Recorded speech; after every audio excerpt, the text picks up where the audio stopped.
Seja bem-vindo ao meu canal Rumo à Glória. Compartilhe, dê um like e não se esqueça de se inscrever no nosso canal.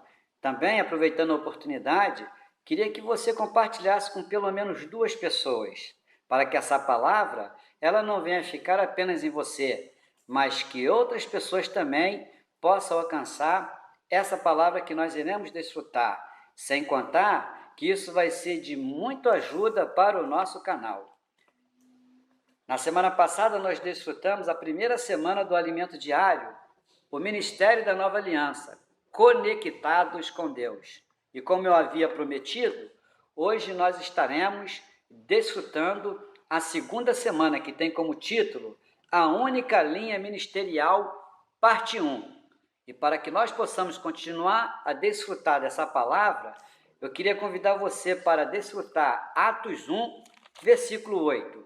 Versículo muito conhecido de todos nós, que diz assim a palavra do Senhor: mas recebereis poder ao descer sobre vós o Espírito Santo, e sereis minhas testemunhas tanto em Jerusalém, como em toda a Judéia e Samaria, e até aos confins da terra.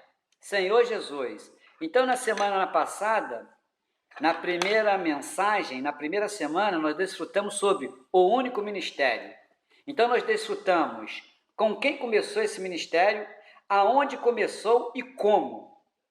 E é interessante que quando o Senhor ele foi batizado por João Batista ali no deserto, logo após ele comissionou, ele separou os 12 discípulos, que vieram a se tornar os 12 apóstolos. E nos seus 3 anos e meio do seu ministério, o Senhor ensinou, o Senhor passou para eles todas as coisas que estavam no seu coração. E queria convidar você também a desfrutar, abrindo aí na sua Bíblia, Efésios 3, versículo 7. Diz assim a palavra do Senhor: do qual fui constituído ministro, conforme o dom da graça de Deus a me concedida, segundo a força operante do seu poder.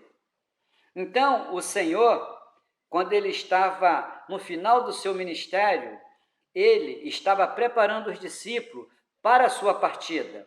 Foi quando desfrutamos Atos 1, versículo 8, que ele falou para os discípulos: quando eu for morto ali na cruz do Calvário, vocês não saiam de Jerusalém, até que vocês do alto venham a ser revestidos com o Espírito Santo. Porque a intenção de Jesus não era de ficar apenas ali na Judéia, em Jerusalém, mas o Senhor queria ganhar até os confins da terra. Só que isso de imediato não aconteceu. Os discípulos receberam o poder do Espírito Santo, mas eles ficaram ali em Jerusalém, no seu conforto. Eles não saíram, eles não obedeceram aquilo que o Senhor havia ordenado. E a palavra do Senhor diz que o Senhor levantou uma perseguição e todos os cristãos ali de Jerusalém foram perseguidos e foram dispersos, exceto aqueles que residiam em Jerusalém e os discípulos. Graças ao Senhor, porque o apóstolo Pedro, ali no sábado de Pentecoste, ele usou de toda intrepidez, porque ele estava cheio do Espírito Santo, e ali ele pregou, ele anunciou, e 3.000 pessoas se converteram. Na sua segunda mensagem, mais 5.000, tendo um total de 8.000 pessoas que se converteram ao Senhor. Aleluia! Mas mesmo assim, eles ainda continuavam ali ao derredor de Jerusalém.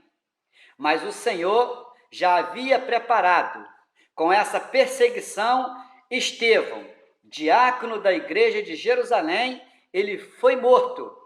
E Saulo consentia na morte de Estevão. E a palavra do Senhor diz que quando Paulo, ele arrumou a carta ali com as autoridades para continuar perseguindo a igreja no caminho de Damasco, ele se converteu ao Senhor. Nós vemos também que Pedro, uma certa ocasião, ali junto com João, ele resolveu ir ali no templo para orar e encontrou um coxo de nascença. E a palavra do Senhor diz que aquele coxo pediu uma moeda. E Pedro falou: eu não tenho nem ouro e nem prata, mas o que eu tenho, isso te dou. E ele ali curou. E a palavra do Senhor diz que os sinais confirmam a palavra profética.